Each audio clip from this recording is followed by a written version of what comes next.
अभी हाल ही में मेरी एक पेशेंट का फोन आया। उसने कहा, डॉक्टर साहब पहले तो बहुत बहुत धन्यवाद, आपने मेरी डायबिटीज का रिवर्सल करा दिया। वो महिला ने जीटीटी टेस्ट 75 ग्राम ग्लूकोज पी के अभी 3 से 6 महीने पहले क्लियर किया था। अब वो महिला प्रेग्नेंट है। ऐसी स्थिति में आप जानते हैं बच्चे की ग्रोथ के लिए उनको ठीक ठाक मात्रा में कार्बोहाइड्रेट, प्रोटीन, फैट सभी चीजें लेनी पड़ रही हैं। उनका कहना यह था कि जब भी मेरे कार्ब कंटेंट बढ़ते हैं डाइट के अंदर तो 6 महीने तो मुझे कोई तकलीफ नहीं हुआ, पर अब प्रेगनेंसी में चूंकि मेरी डाइट बढ़ गई है और जो उनकी लोकल डाइटिशियन है वो उनको डाइट दे रही है तो डेफिनेटली वो कार्बोहाइड्रेट तो बड़ी मात्रा में दे रही होंगी, क्योंकि एज यूजुअल जो डाइटिशियंस करते हैं गलती। तो उनका कहना यह था कि मेरी ब्लड शुगर अब धीरे धीरे बढ़ने लगी है। फास्टिंग 80 के आसपास आती है, पर खाना खाने के बाद में कभी 120, कभी 130, कभी 140 तक पहुंच रही है।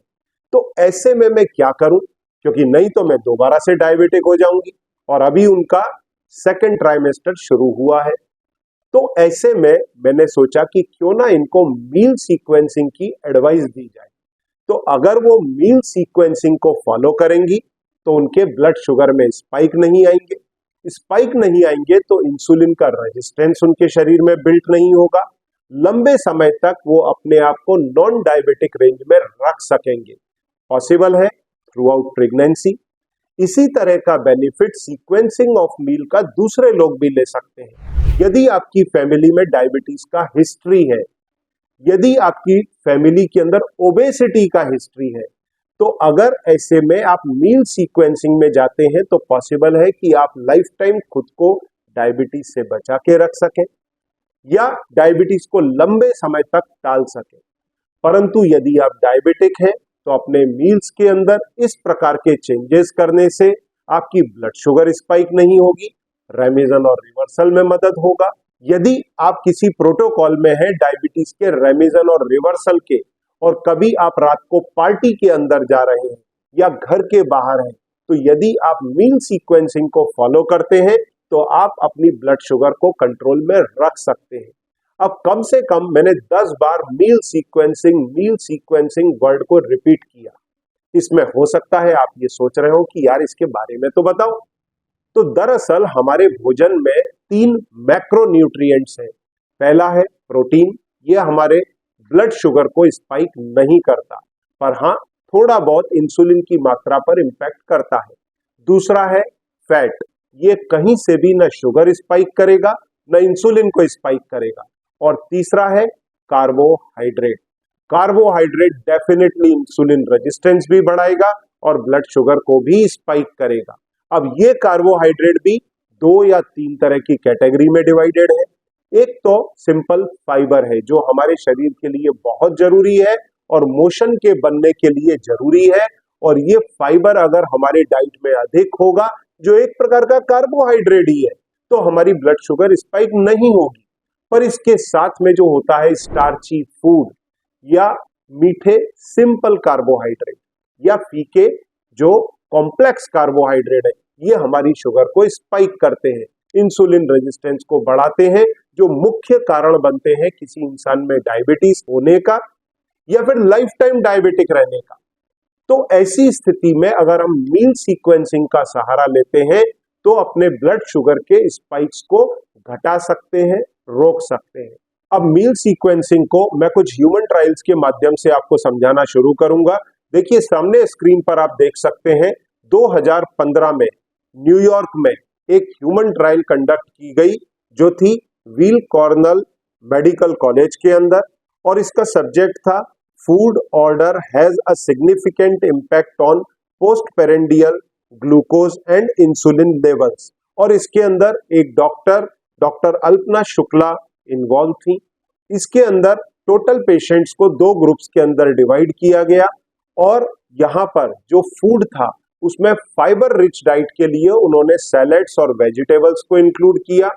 इसके साथ में जो प्रोटीन है उसके लिए एग्स, नट्स, चिकन, इस प्रकार की चीजों को इंक्लूड किया गया। जहां तक सवाल रहा कार्बोहाइड्रेट का, उसके लिए ब्रेड और जूसेस को इंक्लूड किया, और फैट के लिए उन्होंने कई प्रकार के फैट और चीज प्रोडक्ट्स को इंक्लूड किया और उसके साथ में उन्होंने ट्रायल की शुरुआत की। अब जो दो ग्रुप थे उसमें एक ग्रुप को किसी भी ऑर्डर के अंदर उन्होंने मील लेने की सलाह दी, वहीं पर जो दूसरा ग्रुप था उसके अंदर उन्होंने मील ऑर्डर को सेट किया।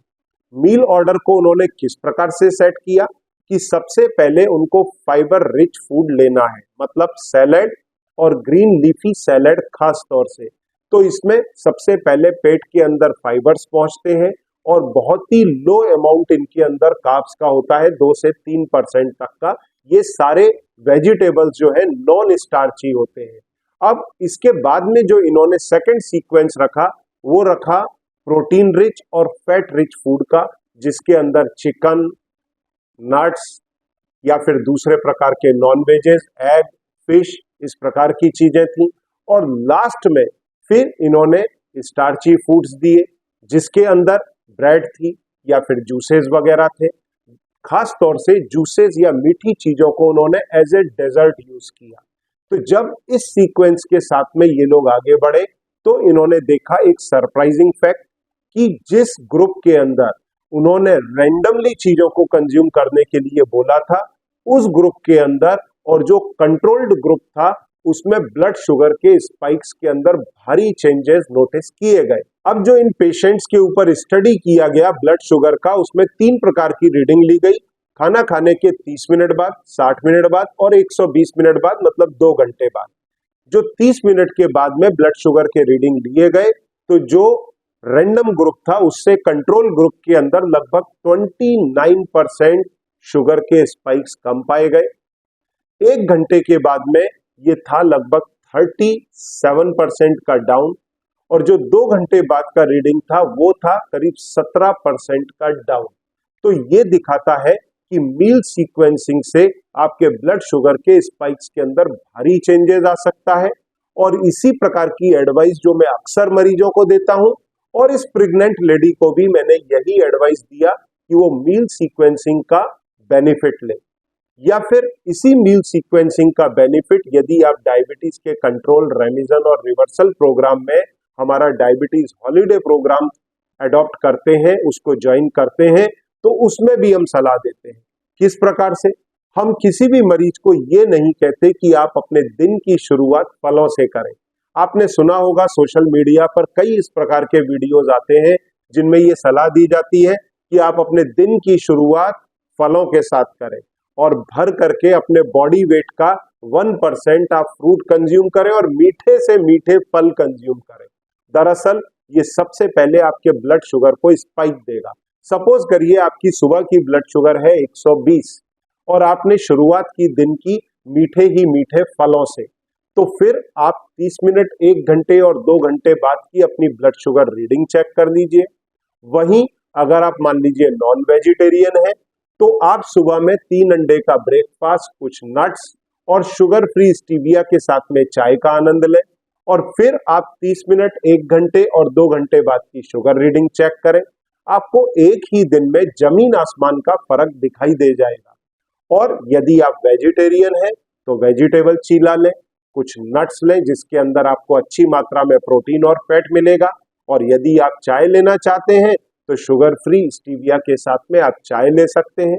और फिर इस ब्रेकफास्ट के साथ में आप अपने ब्लड शुगर के स्पाइक्स का डिफरेंस खुद ही समझ सकते हैं। अब आखिर ये जादू हो कैसे रहा है, इसे अगर आप समझना चाहें तो मैं एक सिंपल सा उदाहरण को समझाता हूं।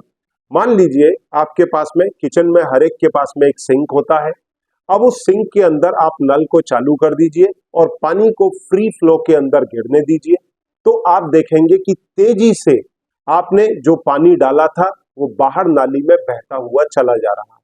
पर वहीं पर यदि आप उस सिंक के अंदर पहले कई सारे पत्ते, वेजिटेबल, ग्रीन लीफीज, इस प्रकार की चीजें डाल देते हैं, तो आप देखिए वही पानी कुछ समय तक ठहर करके फिर नीचे फ्लो के अंदर निकलता है और आपके सिंक में पानी काफी देर तक जमा रहता है। अब इस एग्जाम्पल को अगर हम इम्प्लीमेंट करें तो सबसे पहले अगर हम फाइबर, जो हरे पत्तेदार सब्जी या फिर सैलेड्स के रूप में है, अगर इसे हम खाते हैं तो ये हमारे पेट में जाकर के एक लेयर बना देता है फाइबर की। फिर इसके बाद में हम खाते हैं प्रोटीन और फैट की मात्रा। फिर आखिरी में हम कॉम्प्लेक्स स्टार्च खाते हैं। तो जब हम आखिरी में कॉम्प्लेक्स स्टार्च खाएंगे तो ये कहीं ना कहीं पर एंगेज हो जाता है बीच में प्रोटीन, फैट और फाइबर के बीच, और जो हमारी गैस्ट्रिक लाइनिंग से जो इस शुगर को डाइजेस्ट करने के जो एंजाइम्स होते हैं वो इस स्टार्च के ऊपर देर में एक्ट करते हैं, उस तक इतने इजीली पहुंच नहीं पाते। अब मैं सेकंड ह्यूमन ट्रायल की यहां पर चर्चा करूंगा जो 2018 में हुई, और इस ह्यूमन ट्रायल में यह पाया गया कि जब हम मील सीक्वेंसिंग में जाते हैं, पहले हम फाइबर लेते हैं, फिर प्रोटीन और फैट रिच फूड लेते हैं, और आखिरी में जब हम कार्ब्स लेते हैं तो ये हमारे गैस्ट्रिक एम्प्टिंग को डिले कर देता है। और चूंकि गैस्ट्रिक एम्प्टिंग डिले हो रही है, इंटेस्टाइन में डाइजेशन लेट हो रहा है, तो ये ग्रेलिन के अमाउंट को भी इंपैक्ट करता है। अगर ग्रेलिन के अमाउंट को इंपैक्ट करेगा, ग्रेलिन की कम मात्रा बनेगी या अधिक मात्रा लेट बनेगी, तो आपको बार बार फूड की क्रेविंग भी नहीं होगी। और जो अक्सर देखने में आता है कि नाइट के अंदर खाना खाने के कुछ देर के बाद में फिर आपको क्रेविंग होने लगती है, या अपना मील लेने के 2 घंटे के बाद में फिर आपको क्रेविंग होने लगती है। वो क्रेविंग टाइम को और लंबा खींचा जा सकता है ग्रेलिन के रिलीज के माध्यम से। जब आपके पेट से ग्रेलिन की कम मात्रा रिलीज होगी या बहुत समय के बाद रिलीज होगी पिछले मील से, तो आपको भूख भी कम लगेगी और आपकी सेटाइटी भी ज्यादा रहेगी। तो ये सेकंड बेनिफिट मिलता है डायबिटीज के अंदर और वेट लॉस के अंदर। तो इस माध्यम से जो आप फूड सीक्वेंसिंग करते हैं, ये बेनिफिट पाया जा सकता है। अब यहां पर मैं जिक्र करना चाहूंगा तीसरी ह्यूमन ट्रायल का। जैसा आप सामने स्क्रीन पर देख सकते हैं कि ये ह्यूमन ट्रायल 2016 में हुआ।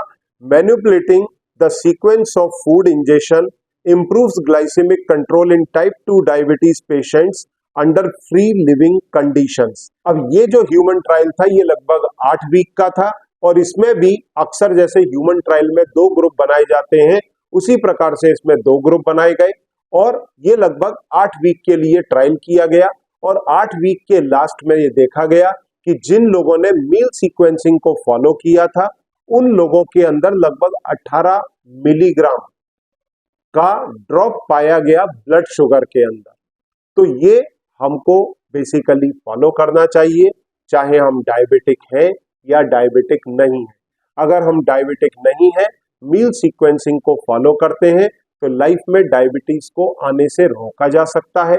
और अगर आप डायबिटिक हैं तो इसके माध्यम से आप अपनी डायबिटीज का कंट्रोल, रेमिशन और रिवर्सल में हेल्प पा सकते हैं। अपने इंसुलिन के रेजिस्टेंस को घटा सकते हैं, दवाइयों के डोजेस को घटा सकते हैं।